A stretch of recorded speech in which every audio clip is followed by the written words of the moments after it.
बिस्मिल्लाहिर्रहमानिर्रहीम। आज जो हमारा टॉपिक है ये है क्लॉज़ के मुतालिक। तो इससे पहले आप जानते हैं कि सेंटेंस, क्लॉज़ और फ्रेज़ का फ़र्क पहले पढ़ चुके हैं।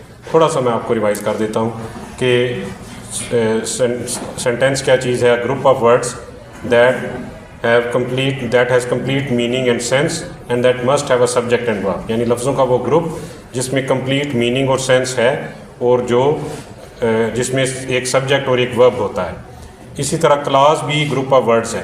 अ group of words that may or may not have a meaning but it must have a subject and verb, कि ये लफ्ज़ों का वो ग्रुप है जिसमें एक सब्जेक्ट और एक वर्ब का होना लाजमी है और जिसमें कंप्लीट मीनिंग और सेंस हो भी सकती है और नहीं भी हो सकती।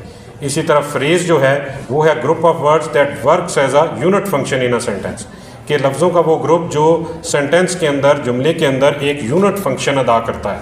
वो यूनिट फंक्शन एक सब्जेक्ट भी हो सकता है, एक वर्ब भी हो सकता है, एक एडवर्ब भी हो सकता है, एक प्रीपोजिशन भी हो सकती है, एक एडजेक्टिव भी हो सकता है। तो आज हमारा जो फोकस है वो है क्लॉज़ के ऊपर।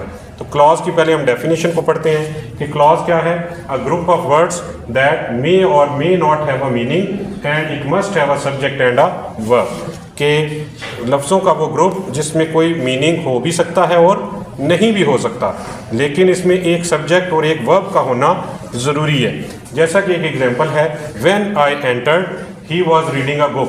अब ये एक पूरा सेंटेंस है, लेकिन इस सेंटेंस में जैसा कि आप देख रहे हैं कि अंडरलाइन हुए हैं दो इसके पार्ट्स।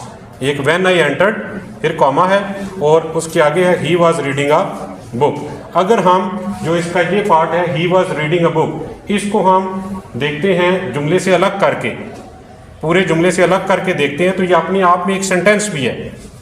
ठीक है, क्योंकि इसका मतलब क्लियर है कि he was reading a book, वो किताब पढ़ रहा था। ठीक है जी, तो ये अपने आप में एक सेंटेंस भी है, इसमें कंप्लीट मीनिंग है, कंप्लीट सेंस है। ठीक है, लेकिन ये जुमले के अंदर है। इस वक्त ये एक सेंटेंस के अंदर है, complete meaning, complete sense they रहा है। इसमें सब्जेक्ट भी है और इसमें मेन वर्ब भी मौजूद है। तो इसलिए ये ऐसा जो ग्रुप ऑफ वर्ड्स होगा, ऐसा ग्रुप ऑफ वर्ड जो एक सेंटेंस के अंदर होगा, उसमें कंप्लीट मीनिंग और सेंस होगी, उसमें सब्जेक्ट और वर्ब होगा। हम उसको नाम देंगे इंडिपेंडेंट क्लॉज का। हम उसको क्या नाम देंगे? Independent clause. अब जरा जुमले का दूसरा हिस्सा देखें, व्हेन आई एंटर्ड, जब मैं दाखिल हुआ। तो भाई अभी तो बात ही नहीं मुकम्मल हुई। व्हेन आई एंटर्ड, हालांकि इसमें सब्जेक्ट भी है आई और एंटर जो है ये वर्ब है, लेकिन ये कंप्लीट मीनिंग और सेंस नहीं दे रहा। तो ऐसा ग्रुप ऑफ वर्ड्स जो एक सेंटेंस के अंदर हो, वो कंप्लीट मीनिंग और सेंस ना दे रहा हो और उसको अपना कंप्लीट मीनिंग करने के लिए जुमले के अगले हिस्से के ऊपर डिपेंड करना पड़ रहा हो, लेकिन उसमें सब्जेक्ट और वर्ब हो, तो ऐसा लफ्ज़ों का ग्रुप क्या कहलाता है? Dependent clause. अब इससे हमें पता चल गया कि जो क्लॉज है इसकी बेसिकली दो इकसाम है, दो टाइप्स हैं। There are two types of clause, independent clause और डिपेंडेंट क्लॉज। अब इंडिपेंडेंट क्लॉज जो होती है, जो हमने भी डिस्कस भी की है, उसकी कोई मजीद फर्दर कोई टाइप नहीं है, लेकिन जो डिपेंडेंट क्लॉज है उसकी फर्दर तीन टाइप्स हैं। वो कौन सी हैं? Noun clause, adjective clause, adverb clause, और इन तीनों को भी हम बारी बारी डिस्कस करेंगे। तो उसमें सबसे पहले जो है हमारे पास वो है नाउन क्लॉज। इसके सामने लफ्ज़ लिखा हुआ है व्हाट, तो आपने ये देखना है कि कौन सी डिपेंडेंट क्लॉज नाउन क्लॉज होगी, क्योंकि आपके पेपर में जो सवाल आएंगे वो इसी तरह के आएंगे कि आपको कोई क्लॉज दी गई होगी, नीचे हो सकता है चार ऑप्शंस हो, एक इंडिपेंडेंट क्लॉज हो और आगे तीन ऑप्शंस ये हो, noun clause, adverb clause, adjective clause, और आपको आइडेंटिफाई करना हो कि ये इनमें से कौन सी टाइप है। तो पहले तो आप ये देखेंगे कि क्या इसमें कंप्लीट मीनिंग और सेंस है। अगर तो कंप्लीट मीनिंग और सेंस है और उसमें सब्जेक्ट और वर्ब भी है, तो फिर तो वो सीधी सीधी इंडिपेंडेंट क्लॉज है।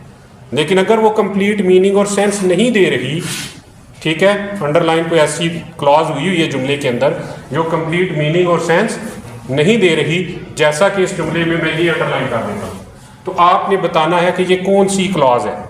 तो फिर आप क्या करेंगे? फिर ज़रा देखें कि आपने नाउन क्लॉज को कैसे आइडेंटिफाई करना है। फॉर एग्जाम्पल ये एक सेंटेंस है, can you guess what I have in my pocket. तो अब इस जुमले के, इस सेंटेंस के दो पार्ट्स हैं, एक है कैन यू गैस और आगे है what I have in my pocket. तो आप ज़रा आप देखें कि इसमें से पहले तो आपने आइडेंटिफाई करना है कि डिपेंडेंट क्लॉज कौन सी है, क्योंकि आपको ये बोला गया है कि आपने नाउन क्लॉज इस जुमले में से आपने बताना है कि ये जो अंडरलाइन है क्लॉज, ये कौन सी क्लॉज है। तो पहले तो आपने देखना है कि जो अंडरलाइन हुई है ये क्या डिपेंडेंट है या इंडिपेंडेंट है। ठीक है, अगर डिपेंडेंट होगी तो फिर आगे उसकी कोई टाइप होगी ना, अगर इंडिपेंडेंट है फिर तो उसकी कोई टाइप ही नहीं है। तो ये जो जुमला है कैन यू गैस, इधर तक हम रुक जाते हैं। कैन यू गैस, तो आपके ख्याल में क्या आता है जब मैं बोलता हूँ can you gas? Can you gas what?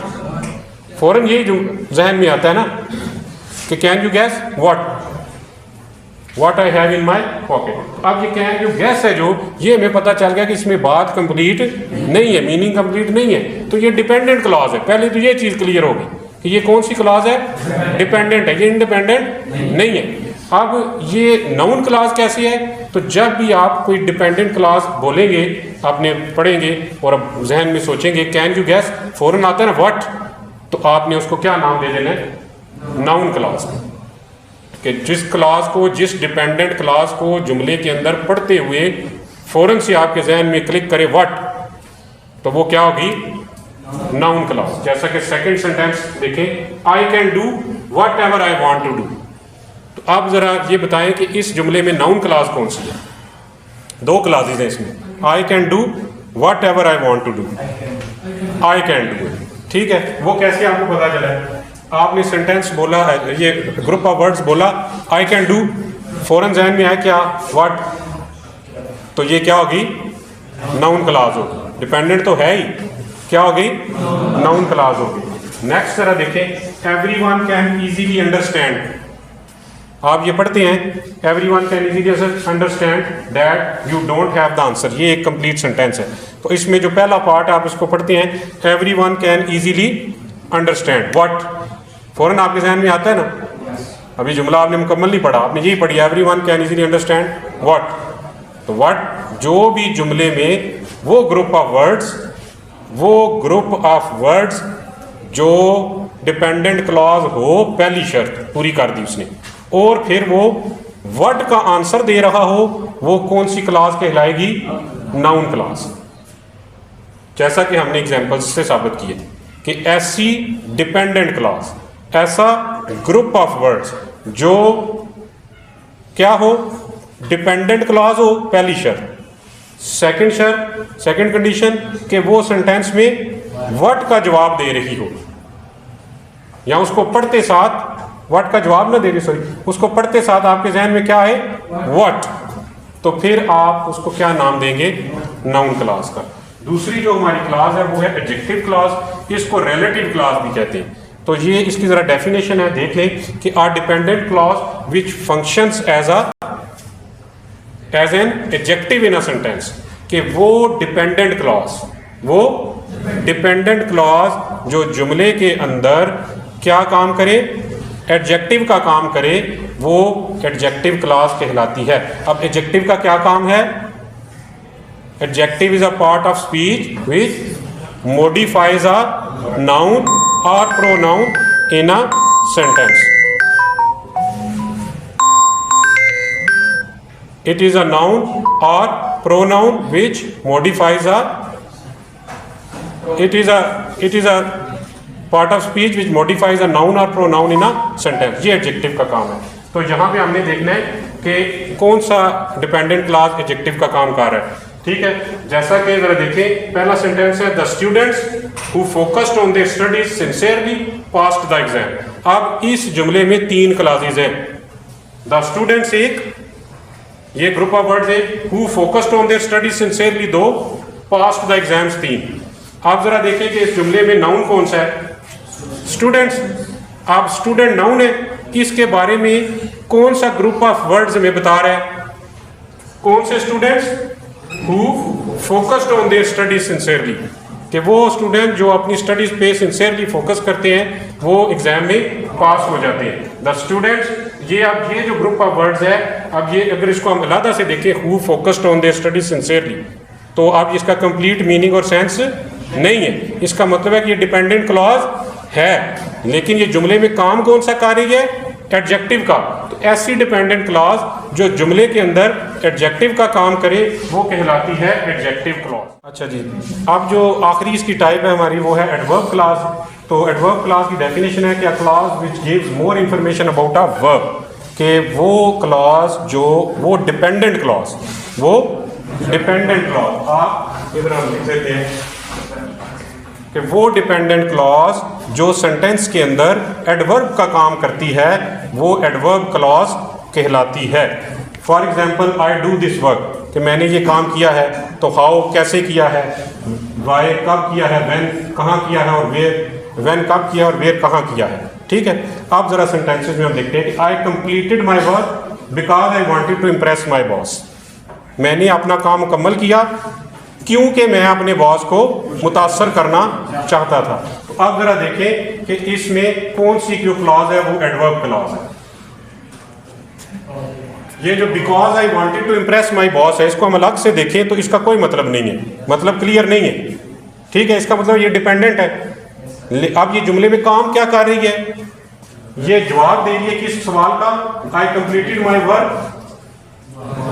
Y I completed my work? Because I wanted to impress my boss. ठीक है जी, तो वाई का ये जवाब है और कंप्लीट मीनिंग और सेंस नहीं दे रही, तो ये डिपेंडेंट क्लॉज क्या कहलाएगी? Adverb clause. अगली एग्जांपल देखें, I will call you when I reach home. मैं तुम्हें कॉल करूंगा जब मैं घर पहुंच जाऊंगा। तो अब ये जो क्लॉज है व्हेन आई रीच होम, इसको अगर आप अलग से देखें, आई विल कॉल यू तो सीधी सीधी जो है वो इनडिपेंडेंट क्लॉज है, वो तो उससे बाहर हो गई। हमने डिपेंडेंट क्लॉजेस पे फोकस करना है। तो व्हेन आई रीच होम, इसको आप अलग से देखिए, इसका कोई मतलब नहीं है। और ये जुमले में किस चीज़ का जवाब है? व्हेन का। ठीक है, तो ये हो गई एडवर्ब क्लॉज। आखिरी जो है, you can sit wherever you like, कि तुम बैठ सकते हो जहाँ पे मर्जी तुम चाहो। तो यू कैन सिट, ये तो इंडिपेंडेंट क्लॉज है, इसका क्लियर मीनिंग है। वेयर एवर यू लाइक, इसको अगर हम देखें तो इसका कोई क्लियर मीनिंग नहीं है। इट मीन्स ये डिपेंडेंट क्लॉज है। अब ये जुमले में किस चीज़ का जवाब है? वेयर का। तो ये क्या हो जाएगी? Adverb clause. तो ये हमारा आज का टॉपिक था।